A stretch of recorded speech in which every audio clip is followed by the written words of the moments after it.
سڵاوتان لەبێت و ئەم کاتتان باش بینەرانی خۆشەویستی تەلەڤیزیۆنی کۆمەڵە بە یارمەتی هاوڕێیانی هاوکارم لە خزمەتتان داین بۆ پێشکەشکردنی گەشتی هەواڵەکانی ڕۆژی سێشەممە سەرەتا سەردێڕی گرنگترین هەواڵەکان.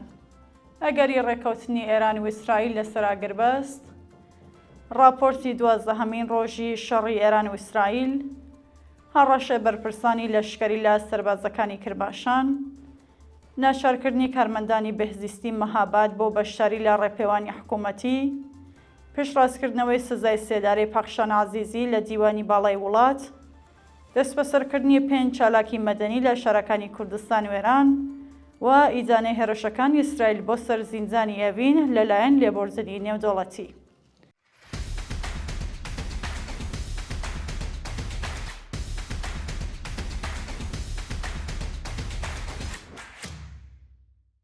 ئەگەری ڕێکەوتنی ئێران و ئیسرائیل لەسەر ئاگربەست. شەوی دووشەممە 2 پوشبەر دۆناڵد ترامپ لە ترۆز سۆشیال ڕایگەیاند کە ئێران و ئیسرائیل لەسەر ئاگربەستی کاتی ڕێکەوتن و ئەگەر پابەند بن لە 24 کاتژمێری داهاتوودا شەڕی 12 ڕۆژەیان کۆتایی پێدێت. وتەی دۆناڵد ترامپ لە حاڵێکدا بوو کە فڕۆکەکانی ئیسرائیل بێوشان ناوچە نظامیەکانی ئێرانیان دەکردا مانج و پاش چەند کاتژمێر بەنیامین نێتانیاهو لە پەیوەندێکی تەلەفۆنی لەگەڵ ترامپ ڕایگەیاند کە ئەگەر ئێران هێرشەکانی کۆتایی پێبێنێت ئیسرائیلیش هێرشەکانی ڕادەگرێت.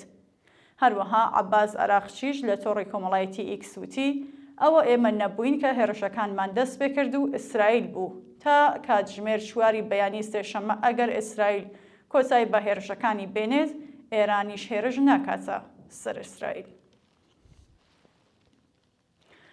راپۆرتی 12هەمین ڕۆژی شەڕی ئێران و ئیسرائیل. شەوی دووشەممە 2 پوشبەر سوپای پاسداران بە چەند موشک هێرشی کردە سەر بنکەی عەدیدی سەر بە ئەمریکا لە قەتەر و هەموو موشەکەکان تێکشکێندران. لا وەڵامدا فڕۆکەکانی ئیسرائیل هێرشێکی قورسیان کردە سەر شارەکانی تاران و کەرەج و چەندین تەقینەوەی بەهێز ڕوویدا. بە پێزانیاریەکان هێرشەکانی ئیسرائیل بۆ سەر شارەکانی ئەهواز، ئەندیمەشق، کرماشان، تەورێز، لاهیجان، تاران و کەرەج درێژەی هەبووە و هەندێک لە سەرچاوەکانی هەواڵ باسییان لە کوژرانی چەند بەرپرسی ڕژیم و زانایە تۆمی کردووە. بە پێزانیاریەکان چەندین هێزی سوپای پاسداران لە کەرەج کوژراون کە ناوی یەکێکیان بریتیە لە مەنسوور عەسکەری. هەروەها تەرمی 14 هێزی ئیسلاعاتی سوپای پاسداران لە بیابانەکانی دۆروبەری قۆم دۆزراوەتەوە و سەردار تەقی یوسفڤەند فەرماندەی بەسیجی کێشوار کوژراوە. لە بەندەر عەباس 3 سەربازی هێزی دەریاوانی ئەرتەش لە هێرشی ئیسرائیلدا کوژراون و مێدیەکانی ڕژیم ڕایان گەیاند لە سەرەتای هێرشی ئیسرائیل بۆ سەر ئێران 44 ژن کە 2 کەسیان دووگیان بوون گیانیان لەدەستەوە و 163 ژنی دیکەش بریندار بوون. هەڕەشەی بەرپرسانی لەشکری لە سەربازەکانی کرماشان. بەپێ راپۆرتی سەرچاوەکانی هەواڵ، بەرپرسانی لەشکری کرماشان هەڕەشەیان لە سەربازانی نێو پادگانەکان کردووەکە ئەگەر ئەرکەکانیان بەجێ نەهێنن و ڕابکەن ڕوبەڕووی سزای سێدارە دەبنەوە. بە وتەی هاوڵاتیان لە کامی هێرشەکانی ئیسرائیل بۆ سەر بنکە سەربازیەکانی کرماشان زیاتر لە 70 کەس کوژران و 100 کەسیش بریندار بوون. زیانی گیانی قورسی هێزەکانی ڕژیم ترسی لە دڵی چەکدارانی ڕژیم خستووەتەوە و بەرپرسانی لەشکری هەڕەشەیان لە سەربازانی نێو پادگانەکان کردووە کە ئەگەر شوێنی خزمەتیان بەجێ بهێڵن لە سێدارە دەدرێن. ناچارکردنی کارمەندانی بەهزیستی مەهاباد بۆ بەشداری لە ڕێپێوانی حکوومەتی. بە وتەی سەرچاوەکانی هەواڵ، بەرپرسانی ڕێکراوی بەهزیستی مەهاباد بە فەرمانبەرانی ئەو دامەزراوەیان وتووەکە بەشداری لە ڕێپێوانەکانی دژ بە ئیسرائیل ئێجباریە. بە پێزانیاریەکان بەرپرسانی ئیدارەی بەهزیستی گوشاریان بۆ فەرمانبەرانی ئەو ئیدارە هاوردووەکە ئەگەر لە ڕێپێوانەکانی ڕۆژی سێشەممە دژ بە ئیسرائیل بەشداری نەکەن لەسەر کار دەردەکرێن. پشتڕاستکردنەوەی سزای سێدارەی پاخشان عەزیزی لە دیوانی باڵای وڵات. بەپێ راپۆرتی ڕێکخراوەکانی مافی مرۆڤ، دیوانی باڵای وڵات حکمی ئەعدەمی پاخشان عەزیزی بەندکراوی سیاسی کوردی ڕاگیراو لە زیندانی ئەڤینی پشتڕاست کردووەتەوە. هاوکار لەگەڵ شەڕی ئێران و ئیسرائیل شەپۆلێکی سەرکوتی هاوڵاتیان لەلایەن کۆماری ئیسلامیەوە دەستی پێکردووە و لە ڕۆژانی ڕابردوودا سەدان کەس بە تۆمەتی هاوکاری لەگەڵ ئیسرائیل دەست بەسەر کراون.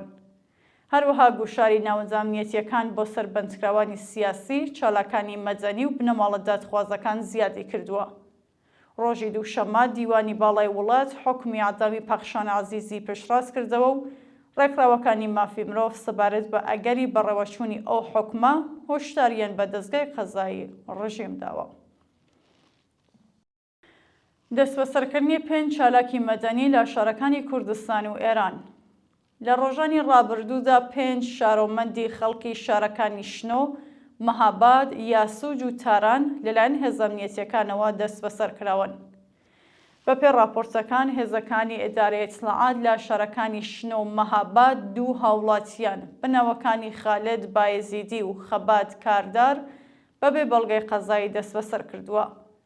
لە شاری یاسوج باوکی دادخوازی پێدرام ئازەرنووش بە ناوی فەیزۆڵا ئازەرنووش لەلایەن ئیسلاحاتی سوپای پاسدارانەوە ڕەفێنراوە و لە شاری تەران 2 نووسەر و توێژینەر بەناوەکانی مرتەزا ئەسەدی و ڕەحیم بەقاڵ ئەسغەری لەلایەن هێزە ئەمنیەتیەکانەوە دەست بەسەر و بۆ شوێنێکی نادیار ڕاگوێزراون. دۆخی نالەباری بەندکراوانی سیاسی لە زیندانی مەهاباد. بەپێ راپۆرتی کانونی مافی مرۆڤی ئێران، بەرپرسانی زیندانی مەهاباد لە پلانێکی ناڕووندا بەشێک لە بەندکراوانی تاوانە کۆمەڵایەتیەکانیان ئازاد کردووە و تەنیا زیندانیانی سیاسی لەو زیندانەدا ماونەتەوە. بەپێ ئەو راپۆرتە بەرپرسانی زیندانی مەهاباد با کەمکردنەوەی ڕێژەی وەسێقە بۆ بەندکراوانی تاوانە کۆمەڵایەتیەکان بەشێکی زۆر لە زیندانیانیان ئازاد کردووە و تەنیا بەندکراوانی سیاسیان لە دۆخێکی نالەباردا هێشتووەتەوە. بە وتەی چالاکانی مەدەنی، بەرپرسانی ڕژیم بە ئەنقەز گیانی بەندکراوانی سیاسیان بەتایبەت بە دوای هێرشی ئیسرائیل بۆ سەر زیندانی ئەڤین خستووەتە مەترسیەوە. مانگرتن لە خواردنی بەندکراوانی سیاسی لە زیندانی کەچووی. بەپێ راپۆرتی ڕێکخراوەکانی مافی مرۆڤ بەهۆی گوشاری ناوەندە ئەمنیەتیەکانی ڕژیم، بەندکراوانی سیاسی زیندانی کەچووی بە کۆمەڵ مانیان لە خواردن گرتووە. بەپێ زانیاریەکان، بەرپرسانی زیندانی کەچووی بە بەندکراوانی سیاسیان وتووەکە بەهۆی ئەو بارودۆخەی تێدان هەموو مەرەخەسیەکانیان هەڵوەشاندوێتەوە. لە بەرامبەر ئەو کردەوە نایاسایانەدا، بەندکراوانی سیاسی زیندانی کەچووی بە کۆمەڵ دژ بە بڕیارەکانی بەرپرسانی ڕژیم مانیان لە خواردن گرتووە. هێرشی گاردی ئەمنیەتی زیندانی ئەڤین بۆ سەر بەندکراوان. پاش هێرشی ئیسرائیل بۆ سەر زیندانی ئەڤین و کوژران و برینداربوونی چەندین فەرمانبەر و بەندکراو، گاردی ئەمنیەتی زیندان هێرشی کردە سەر بەندکراوان و چەند کەسیان بریندار کردووە. بەپێ زانیاریەکان، بە دوای هێرشەکەی ئیسرائیل بۆ سەر زیندانی ئەڤین، هێدایەتۆڵا فەرزادی سەرۆکی زیندان گاردی ئەمنیەتی بەندیخانەی بۆ سەرکوت هاوردووە و بەشێک لە بەندکراوانی بۆ زیندانەکانی چارانی گەورە و فەشافویە گواستوەتەوە. هاوکات بنەماڵی بەشێک لە بەندکراوان لە بەردەم زیندانی ئەڤیندا کۆبوونەتەوە و خۆزیاری ڕوونکردنەوەی چارەنووسی ڕۆڵەکانیان بوون. ئیجانەی هێرشەکەی ئیسرائیل بۆ سەر زیندانی ئەڤین لەلایەن لێبوردنی نێودەوڵەتی. ڕێکخراوی لێبوردنی نێودەوڵەتی لە بەیاننامەیەکدا هێرشی فڕۆکەکانی ئیسرائیلی بۆ سەر زیندانی ئەڤین بە توندی شەرمەزار کرد. لە بەشێکی ئەو بەیاننامەدا هاتووە بڵاوبوونەوەی وێنە و راپۆرتی هێرشەکەی ئیسرائیل بۆ سەر زیندانی ئەڤین کە بەندکراوانی سیاسی و داکۆکیکارانی مافی مرۆڤی تیادا ڕاگیراوە نیگەرانی زۆری دروست کردووە. هێرشی بە ئەنقەز بۆ سەر ئامانجە مەدەنیەکان بە پێی جیاڕنامەی مافی مرۆڤی نەسەوەیەکگرتووەکان قەدەغەیە و وەکو جەنایەتی جەنگی هەژمار دەکرێت. ڕێکخراوی لێبوردنی نێودەوڵەتی داوا لە بەرپرسانی کۆماری ئیسلامی دەکات هەموو بەندکراوانی سیاسی ئازاد بکات و ئەو بەندکراوانەی لە ژێر مەترسی هێرشدان بۆ شوێنێکی ئەمن بگوازێتەوە. لە هەواڵێکی دیکەدا ماکرۆن سەرۆکۆماری فەڕەنسا ڕەخنێ توندی لە ئیسرائیل گرتووتی شارۆمەندانی فەڕەنسەوی لە زیندانی ئەڤیندا زیندانی کراون و ئیسرائیل گیانی سیسیل کۆهلێر و ژاک پاریسی خستووەتە مەترسیەوە. دووە هەواڵ هێرشی پەهبادی بۆ سەر دوو بنکەی هێزەکانی هاوپەیمانان لە عێراق. بەیانی سێشەممە 3 پوشبەر بە چەند پەهبات هێرشکرایە سەر بنکەی هاوپەیمانان لە تاجی و فڕۆکەخانەی بەغدا، بەڵام هیچ زیانێکی گیانی نەبووە.